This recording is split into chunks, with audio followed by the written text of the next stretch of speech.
ಯಾರಾದರೂ ದೊಡ್ಡ ಮನೆ ಬಗ್ಗೆ ಮಾತಾಡಿದ್ರೆ ಅವ್ರ ದೇವರು ಒಳ್ಳೇದು ಮಾಡಲ್ಲ. ಇದು ನಾನಲ್ಲ, ಅಪ್ಪಬಾಸ್ ಅವರೇ ಮಾತು ಹೇಳ್ಬಿಟ್ಟಿದ್ದಾರೆ. ಕೆಲವ್ರಿಗೆ ದೊಡ್ಡ ಮನೆ ಬಗ್ಗೆ ಮಾತಾಡೋದು ಫ್ಯಾಷನ್ ಆಗಿಬಿಟ್ಟಿದೆ. ದೊಡ್ಡ ಮನೆ ಬಗ್ಗೆ ಮಾತಾಡಬೇಕು, ರಾಜವಂಶದ ಬಗ್ಗೆ ಮಾತಾಡಬೇಕು, ಅಪ್ಪುಬಾಸ್ ಬಗ್ಗೆ ಮಾತಾಡಬೇಕು, ವೈರಲ್ ಆಗಬೇಕು, ಫೇಮಸ್ ಆಗಬೇಕು, ರಾಜ್ಕುಮಾರ್ ಫ್ಯಾಮಿಲಿ ಬಗ್ಗೆ ಮಾತಾಡಬೇಕು, ಫೇಮಸ್ ಆಗಬೇಕು, ಒಟ್ಟಿನಲ್ಲಿ ಅವ್ರು ಫೇಮಸ್ ಆಗಬೇಕು, ಟಾರ್ಗೆಟ್ ಮಾಡೋದು. ಆ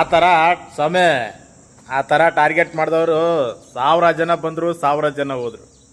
ಎಷ್ಟೇ ಜನ ಬಂದರು, ಎಷ್ಟೇ ಜನ ತುಳಿಯಕ್ಕೆ ನೋಡಿದ್ರು, ಎಷ್ಟೋ ಜನ ಅಪಪ್ರಚಾರ ಮಾಡೋಕ್ಕೆ ನೋಡಿದ್ರು. ಅದೇನೋ ಅಂತಾರಲ್ಲ, ಕೈಲಾಗದೇ ಇರೋಂಥ ಶತ್ರುವಿನ ಕೊನೆ ಆಯುಧ ಅಪಪ್ರಚಾರ. ಎಷ್ಟೋ ಜನ ಅಪಪ್ರಚಾರ ಮಾಡಿದ್ರು. ಬಟ್ ರಾಜ್ ಫ್ಯಾಮಿಲಿ ಬಗ್ಗೆ ಏನೂ ಮಾಡೋಕ್ಕಾಗಲಿಲ್ಲ, ಮಾಡೋಕ್ಕಾಗೋದೂ ಇಲ್ಲ. ಯಾಕಂದರೆ ನ್ಯಾಯದ ಪರವಾಗಿರ್ತಾರೆ ಅವ್ರು ಯಾವತ್ತು. ಹಿಂದಿನಿಂದ ರಾಜ್ಕುಮಾರ್ ಅಣ್ಣವರಿದ್ದಾಗ ಅವ್ರ ಬಗ್ಗೆ ಸುಮ್ಮನೆ ಅವ್ರು ಸತ್ತರೆ ಇವ್ರ ಕಾರಣ, ಅವ್ರ ಪ್ರಾಬ್ಲಮ್ ಆದರೆ ಇವ್ರ ಕಾರಣ, ಅವ್ರು ಬೆಳೆದಿಲ್ಲ ಇವ್ರ ಕಾರಣ ಯಾರ ಹೆಸರು ಹೇಳಿ ಅವ್ರ ಬಗ್ಗೆ ಅಪಪ್ರಚಾರ ಮಾಡಿದ್ರು. ಅದಕ್ಕಂತೂ ಜಗ್ಲಿಲ್ಲ, ಕುಗ್ಲಿಲ್ಲ. ಮತ್ತು ಆಮೇಲೆ ಅವ್ರು ಏನಾರು ಒಂದು ಒಳ್ಳೆ ಕೆಲಸ ಮಾಡ್ತಾ ಇದ್ದಾರೆ ಅಂದರೆ ಅದ್ರ ಒಳ್ಳೇದು ಹುಡ್ಕೊಳ್ಳೋದಲ್ಲ, ಮೊಸರಲ್ಲಿ ಕಲ್ಲು ಹುಡುಕ್ತಾರಲ್ಲ, ಹಂಗೆ ಮೊಸರಲ್ಲಿ ಕಲ್ಲು ಹುಡುಕಿದ್ರು. ಆದರೂ ಅದಕ್ಕೆ ತಲೆ ಕೆಡಿಸ್ಕೊಳ್ಳಿಲ್ಲ. ರೀಸೆಂಟಾಗೆ, ಭಾಳ ಬೇಡ, ಜಸ್ಟ್ ರೀಸೆಂಟಾಗೆ ಅವ್ನು ಯಾರೋ ಪುಣ್ಯಾತ್ಮ, ಹೆಸರು ಬೇಡ ನನಗೆ, ಶ್ರೀರಾಮ ಪಾಪ ಅಂಥವ್ರ ದೇವ್ರ ಬಗ್ಗೆನೇ ಅವ್ರ ಮಾಂಸ ತಿಂತಾ ಇದ್ರು ಅಂಥೇಳಿ ಅವ್ರ ಬಗ್ಗೆ ಕೆಟ್ಟದಾಗ ಅಪಪ್ರಚಾರ ಮಾತಾಡಿದವನು ಅವ್ನು ರಾಜ್ ಫ್ಯಾಮಿಲಿ ಬಗ್ಗೆ ಮಾತಾಡ್ತಾನೆ. ಮತ್ತು ಇನ್ನೊಬ್ಬ ಯಾವ ಮಹಾತಾಯಿ ಮೊನ್ನೆ ಅಲ್ಲ, ಅದು ಏನೋ ಒಂದು ವಿಷಯ ಮಾತಾಡಬೇಕು, ಸುಮ್ಮನೆ ಮಾತಾಡಬೇಕು. ಯಾವುದೇ ವಿಷಯ ಇದ್ದರೂ ಪ್ರೂಫ್ ಇಟ್ಕೊಂಡು ಮಾತಾಡಬೇಕು, ಸುಮ್ಮನೆ ಮಾತಾಡಬಾರ್ದು. ಅವಳ ಹೆಸರು ಕೂಡ ನನಗೆ ನೆನಪಿಲ್ಲ. Puneeth Rajkumar fans, Appu boss fans, D boss fans ಹೆಸರಲ್ಲಿ, Appu boss fans D boss fans ಹೆಸರಲ್ಲಿ ರಮ್ಯಾ ಮೇಡಮ್ಗೆ ಕಾಮೆಂಟ್ ಮಾಡಿದಾರಂತೆ. Appu boss fans D boss fans ಹೆಸರಲ್ಲಿ ರಮ್ಯಾ ಮೇಡಮ್ ಅವ್ರಿಗೆ ಕಾಮೆಂಟ್ ಮಾಡಿದಾರಂತೆ. ಅದು ಪ್ರೂಫ್ ಇಲ್ಲ, ಏನಿಲ್ಲ. ಅದು ಆಮೇಲೆ ಹೇಳ್ತಾಳ ಅಮ್ಮ, ಇಲ್ಲ ಅದು ಸೋಷಿಯಲ್ ಮೀಡಿಯಾದಲ್ಲಿ ಬಂದಿದ್ದು, ನ್ಯೂಸಲ್ಲಿ ಬಂದಿಲ್ಲ, ಸಾರಿ ಕ್ಷಮೆ ಕೇಳ್ತಾ ಇದ್ದೀನಿ ಅಂತ ಹೇಳ್ತಾಳೆ. ಅದಾಗ ಒಟ್ಟಿನಲ್ಲಿ ಇವ್ರಿಗೇನಪ್ಪ ಅಂದರೆ ರಾಜ್ಕುಮಾರ್ ಫ್ಯಾಮಿಲಿ ಬಗ್ಗೆ ಎತ್ತಬೇಕು, ಅಪ್ಪುಬಾಸ್ ಬಗ್ಗೆ ಎತ್ತಬೇಕು, ಅವ್ರ ಫ್ಯಾಮಿಲಿ ಬಗ್ಗೆ ಮಾತಾಡಬೇಕು, ಫೇಮಸ್ ಆಗಬೇಕು ಅಷ್ಟೇ. ಇವ್ರಿಗೆ ಫೇಮಸ್ ಆಗೋಕ್ಕೆ, ವೈರಲ್ ಆಗೋಕ್ಕೆ ಬೇರೆ ಮಾರ್ಗ ಸಿಗಲ್ಲ.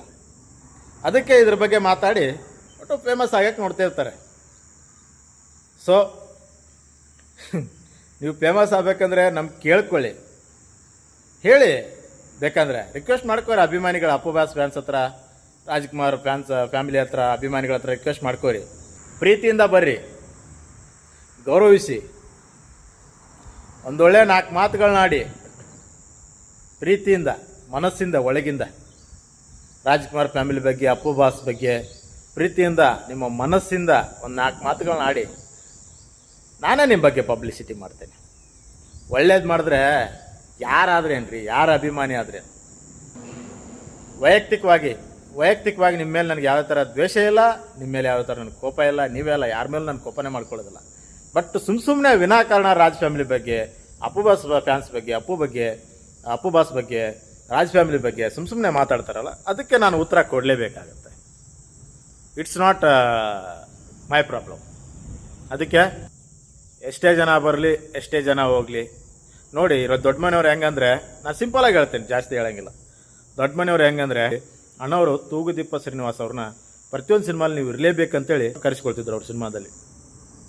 ಯಾಕಂದರೆ ಆ ಥರ ಅಣ್ಣವ್ರ ಆ ಥರ ಅದೊಂಥರ ದೊಡ್ಡ ಮನೆ ಆಲದ ಮರ ಇದ್ದಂಗೆ, ದೊಡ್ಡ ಮನೆ ಒಂಥರ ಹಣ್ಣು ಕೊಡುವಂಥ ಹಲಸಿನ ಮರ ಇದ್ದಂಗೆ, ದೊಡ್ಡ ಮನೆ ಒಂಥರ ನೆರಳು ಕೊಡುವಂಥ ಒಂದು ಮರನೇ ಇದ್ದಂಗೆ. ಆ ಮರದಿಂದ ಎಷ್ಟೋ ಜನಕ್ಕೆ ನೆರಳು ಸಿಕ್ಕಿದೆ, ಆ ಮರದಿಂದ ಎಷ್ಟೋ ಜನ ಅನುಕೂಲ ಮಾಡ್ಕೊಂಡಿದ್ದಾರೆ, ಅವರಿಂದ ಎಷ್ಟೋ ಜನ ಉಪಯೋಗ ತೊಗೊಂಡಿದ್ದಾರೆ. ಅದನ್ನು ಕೆಲವರು ನೆನೆಸಿದ್ದಾರೆ, ನೆನಪು ಮಾಡ್ಕೊಳ್ತಾರೆ, ಕೆಲವರು ಮರ್ತಿರ್ಬೋದು, ಅಷ್ಟೇ, ಏನು ಮಾಡೋಕ್ಕಾಗಲ್ಲ. ಆದರೆ ಇವ್ರಿಗೆ ಮಾತ್ರ ಯಾವತ್ತಿಗೂ ಸಹಾಯ ಮಾಡೋದೇ ಗೊತ್ತು. ಆ ಥರ ಮಾಡ್ತಾ ಇರೋದಕ್ಕೆ ಇವರ ಮನೆಗೆ, ಯಾರು ತೂಗುದೀಪ ಶ್ರೀನಿವಾಸ್ ಅವ್ರ ಮನೆಗೆ ಈ ಮಿನಮೋರೆ ಹೇಳ್ತಾರೆ, ಮೂಪ ಕೃಪಾ ಅಂದ್ರೇನು, ಮುತ್ತು ರಾಜ ಪಾರ್ವತಮ್ಮ ಕೃಪಾ ಅಂಥೇಳಿ ಅವ್ರ ಮನೆಗೆ ಹೆಸರಿಡ್ತಾರೆ. ಮೀನಮ್ಮ ಅವರು ಹೇಳಿದ್ರಿ ಮಾತು, ಸ್ವತಃ ಡಿ ಬಾಸ್ ಅವರ, ದರ್ಶನ್ ಅವರ ತಾಯಿ.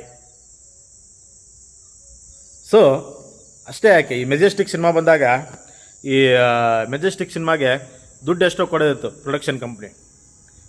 ಅಪ್ಪು ಬಾಸ್ ಅವ್ರಿಗೆ ಮೆಜೆಸ್ಟಿಕ್ ಸಿನಿಮಾ ನಿರ್ಮಾಪಕರು ಕೊಡೋಕೆ ಹೋದಾಗ ಬೇಡ ಬೇಡ ಬೇಡ, ದರ್ಶನ್ ಅವರು ಬೆಳಿಬೇಕು, ದರ್ಶನ್ ಅವರು ಅನುಕೂಲ ಆಗಬೇಕು, ಅವರು ಈಗ ಡೆವಲಪ್ಮೆಂಟ್ ಆಗಬೇಕು, ಪಾಪ ಅವ್ರು ಬೆಳಿಬೇಕು. ನಮ್ಮ ಪ್ರೊಡಕ್ಷನ್ ಕಂಪ್ನೀಲಿ, ನಮ್ಮ ವಜ್ರೇಶ್ವರಿ ಕಂಬೈನ್ಸ್ ಪ್ರೊಡಕ್ಷನ್ ಕಂಪ್ನೀಲಿ ಕೆಲಸ ಮಾಡಿದ್ದಾರೆ ತೂಗುದೀಪ ಶ್ರೀನಿವಾಸ್ ಅವರು. ಅವ್ರ ಮಗ ಈಗ ದರ್ಶನ್ ಅವರು, ಈ ನೀಡ್ಸ್ ಟು ಪಬ್ಲಿಸಿಟಿ, ಅವ್ರು ಬೆಳಿಬೇಕಂತೇಳಿ ಎಷ್ಟೋ ದುಡ್ಡು ಕೊಡೋದಿರ್ತೈತೆ ನಿರ್ಮಾಪಕರು. ಅದನ್ನು ಅಪ್ಪು ಬಾಸ್ ಅವರು ತಗೊಳ್ಳೋದೇ ಇಲ್ಲ. ಅದು ದೊಡ್ಡ ಮನೆಗೂ ದೊಡ್ಡ ಗುಣ. ಆ ಮಾತು ಅವ್ರು ಯಾಕೆ ಹೇಳೋದು? ಡಿ ಬಾಸ್ ಅವರೇ ಹೇಳ್ಬಿಟ್ಟಿದಾರಲ್ಲ, ದೊಡ್ಡ ಮನೆ ಅಂದರೆ ನಮ್ಮಪ್ಪ ಬಂದಿರೋದು ಅಲ್ಲಿಂದ, ಇದೇ ರಾಜ್ಕುಮಾರ್ ಕಂಪ್ನಿಯಿಂದ ನಮ್ಮಪ್ಪ ಬಂದಿರೋದು. ಪೂರ್ಣಿಮಾ ಎಂಟರ್ಪ್ರೈಸಸ್ಸಲ್ಲಿ 175 ಪಾಠದಿಂದ ನಾನು ಸ್ಟಾರ್ಟ್ ಮಾಡಿದ್ದೀನಿ, ಇದೇ ಜನ್ಮದ ಜೋಡಿಲಿ ಲೈಟ್ ಬಾಯ್ ಕೆಲಸ ಮಾಡಿದ್ದೀನಿ ಅಂತ ಡಿ ಬಾಸ್ ಅವರು ಹೇಳ್ತಾರೆ. ನಮಗೇನು ಆ ಸೋಕಿಗಳಿಲ್ಲ, ಇನ್ನು 10 ವರ್ಷ ಅಲ್ಲ, ಇನ್ನು 100 ವರ್ಷ ಹೋದರೂ ದೊಡ್ಡ ಮನೆ ದೊಡ್ಡ ಮನೆನೇ ಅಂತ ಡಿ ಬಾಸ್ ಅವರೇ ಹೇಳಿದ್ದಾರೆ. ಬೇರೆ ಯಾರಲ್ಲ, ಡಿ ಬಾಸ್ ಅವರೇ ಹೇಳಿದ್ದಾರೆ. ಅಂದರೆ ಕನ್ನಡದ ಮೇರು ನಟ, ಕನ್ನಡದ ಒಬ್ಬ ಪ್ರಖ್ಯಾತ ನಟ, ಅದು ದೊಡ್ಡ ಮನೆ ಲೆವೆಲ್ ಗೊತ್ತಾ. ಕಿಚ್ಚ ಸುದೀಪ್ ಅವರು, ಗೋಲ್ಡನ್ ಸ್ಟಾರ್ ಗಣೇಶ್ ಅವರು, ಯಶ್ ಅವರು, ಯಶ್ ಬಾಸ್ ಅವರು, ರಾಕಿ ಬಾಯ್ ಅವರು, ಇನ್ನೂ ಸುಮಾರು ಜನ ಮಾತಾಡಿದ್ದಾರೆ. ದೊಡ್ಡ ಮನೆ ಗೊತ್ತು, ಇಡೀ ದೇಶಕ್ಕೆ ಗೊತ್ತು. ಸೊ ಅವ್ರ ಬಗ್ಗೆ ಗೊತ್ತಿರಲಾರ್ದೆ, ಅವ್ರ ಬಗ್ಗೆ ಹಿಂದೂ ಮುಂದೆ ಏನೂ ತಿಳಿದುಕೊಳ್ಳಾರ್ದೆ ಯಾರೂ ಕೂಡ ಮಾತಾಡಬೇಡಿ. ಒಂದು ವೇಳೆ ಫೇಕ್ ಐ ಡಿ ಮಾಡಿಕೊಂಡು ಮಾತಾಡಿದ್ರು ಕೂಡ ಅದಕ್ಕೆ ಅರ್ಥ ಇರಲ್ಲ. ಒರಿಜಿನಲ್ ಐ ಡಿಯಿಂದ ಮಾತಾಡಿ. ನಿಮ್ದೇನಾರು ದೊಡ್ಡ ಮನೆಯಿಂದ ಏನಾದರೂ ಸಮಸ್ಯೆ ಆಗಿದ್ದರೆ, ಯಾರಿಗಾದರೂ ನೀವು ತಪ್ಪಾಗಿದೆ, ಅವರಿಂದ ನಿಮಗೆ ಮೋಸ ಆಗಿದೆ, ತೊಂದರೆ ಆಗಿದೆ ಅಂತ ನೀವು ಕೋರ್ಟಲ್ಲಿ ಇದು ಮಾಡಿ, ಪ್ರೊಡ್ಯೂಸ್ ಮಾಡಿ. ನಿಮಗೇನಾರು ಅನ್ಯಾಯ ಆದರೆ, ಸಮಸ್ಯೆ ಆದರೆ ದೊಡ್ಡ ಮನೆಯಿಂದ. ಅದು ಬಿಟ್ಟು ಸುಮ್ಮನೆ ಸೋಷಿಯಲ್ ಮೀಡಿಯಾದಲ್ಲಿ ಫೇಕ್ ಐ ಡಿಗಳು ಮಾಡ್ಕೊಂಡು ಅವ್ರ ಬಗ್ಗೆ ಯಾಕೆ ಕೆಟ್ಟದಾಗಿ ಕಾಮೆಂಟ್ ಮಾಡಿ. ರಮ್ಯಾ ಮೇಡಮ್ ಅವ್ರಿಗೆ ಕೆಟ್ಟದಾಗಿ ಕಾಮೆಂಟ್ ಮಾಡಿ ಈಗ ಜೈಲಲ್ಲೇನು ಹೋಗಿದಾರಲ್ಲ, ಅವ್ರಿಗೆ ಬಿಡ್ಸೋಕ್ಕೆ ಯಾರಾದರೂ ಬಂದ್ರೆ ಯಾರೂ ಬರಲ್ಲ. ಯಾರ್ದು ಅವ್ರಿಗೆ ರಗಡಾಗಿರ್ತೈತಿ. ತಪ್ಪು ಕೆಲಸ ಮಾಡಿದ್ರೆ ಯಾರೂ ಬರಲ್ಲ, ಒಳ್ಳೆಯ ಕೆಲಸ ಮಾಡಿದ್ರೆ 4 ಮಂದಿ ಬರ್ತಾರೆ, ಸಪೋರ್ಟ್ ಮಾಡ್ತಾರೆ. ನಿಮ್ಮ ಫ್ಯಾಮಿಲಿಯವರೇ ನಿಮಗೆ ಬರೋದು. ನಾವೆಲ್ಲ ಚೆನ್ನಾಗಿರ್ಬೇಕು. ನಾವೆಲ್ಲ ಚೆನ್ನಾಗಿದ್ದರೆ ನಮ್ಮ ಮೇಲೆ ನಮ್ಗೆ ಅಭಿಮಾನ ಇರಬೇಕು, ಫ್ಯಾಮಿಲಿ ಮೇಲೆ ಅಭಿಮಾನ ಇರಬೇಕು. ಆಮೇಲೆ ಹೀರೋಗಳ ಮೇಲೆ ಅಭಿಮಾನ ಇರ್ತೈತಿ. ಮತ್ತು ಕೆಲವ್ರು ಹೇಳ್ತಾರೆ, ನನಗೆ ಮನೆಯವ್ರಿಗಿಂತ ನನಗೆ ಹೀರೋನೇ ಹೆಚ್ಚು ಅಂತೇಳಿ. ಓಕೆ ಅಪ್ಪ, ಒಪ್ಕೊತೀನಿ. ಬಟ್ ಪ್ರಾಕ್ಟಿಕಲಾಗಿ ವಿಚಾರ ಮಾಡಿದ್ರೆ ನೀನು ಯಾರಂತಾನೆ ಅವ್ರಿಗೆ ಗೊತ್ತಿರಲ್ಲ. ಸೊ ಅಭಿಮಾನ ಇರಲಿ, ಪ್ರೀತಿ ಇರಲಿ, ವಿಶ್ವಾಸ ಇರಲಿ, ಎಲ್ಲ ಇರಲಿ.